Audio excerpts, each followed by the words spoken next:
Okay guys, so based on some of your comments and some of my discussions, there are some things that are not covered in the first video. You should all see about dynamic creative ads and how you should do them, and I would like to cover them on this dummy campaign that I have created.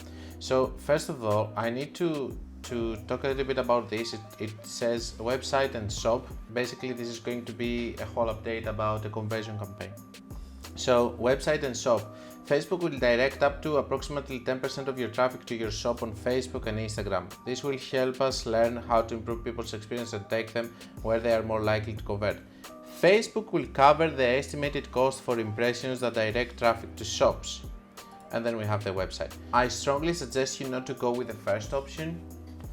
The shop ads are not ready yet, they're not working well. I have a complete video, not one, I think now there are 3 that we are talking about these kind of things. Let me add the purchase event. We always use purchase event. We start our ads the next day at 6 a.m. as always. This hasn't changed, and also nothing changed here apart from the fact that a lot of different targetings have been removed.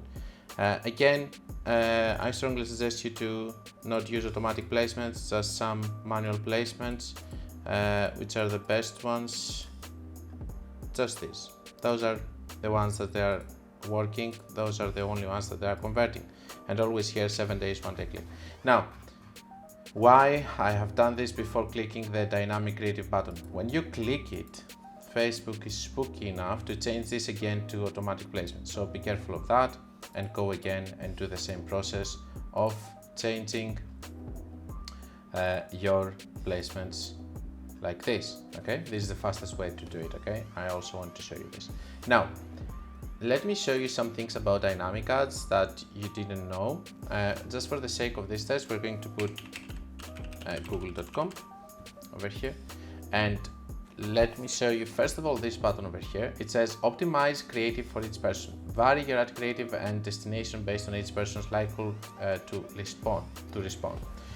So I don't like this setting because it's changing a lot of our creatives. It might take a headline and put it in the middle of a video or whatever. They do these kind of changes. I don't like it at all. Sometimes I'm using it.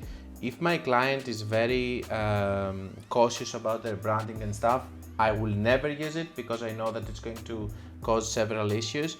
If you want, you can experiment with it. I can tell you that I haven't seen any big difference when I use it and stuff.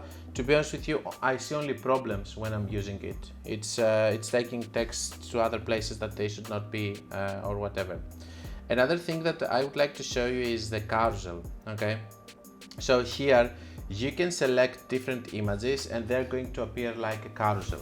So what's the difference between a dynamic ad with a single image or single video and a carousel?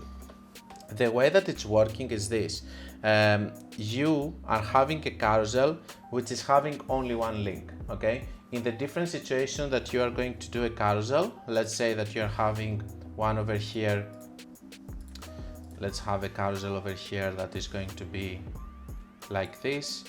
Okay, you are adding different cards with different creatives, and then you're having different headlines below and different link. In the case of the dynamic ads, when you are running a carousel, you are coming here and the carousel, you are just going to add your different images up to 10, and they're going to be like a carousel, but they will have exactly the same primary text and headline and everything, and the same link. The first difference is this. The second difference that I want to point out is that even the normal carousel, whenever it's getting more traction to one of the images, it's taking this image first. This is why they're called dynamic carousel ads. Okay, and they are having the best option at the start so that everybody can see the best performing picture and they can click easier on the carousel. This thing though, it's taking a lot of time. This is why when we are optimizing carousel ads comparing to dynamic creative ads, we leave them for a longer period. Because we want to let enough period for the correct carousel image to go as a first image. The difference here is that the dynamic carousel ads are faster. Have I seen differences between single video or image and dynamic carousel ads? Yes, I can tell you that single image or video it's working better. I have seen accounts that carousel ad is also working very well, but keep in your mind that it's taking longer to optimize, so you have to be more elastic with your optimization.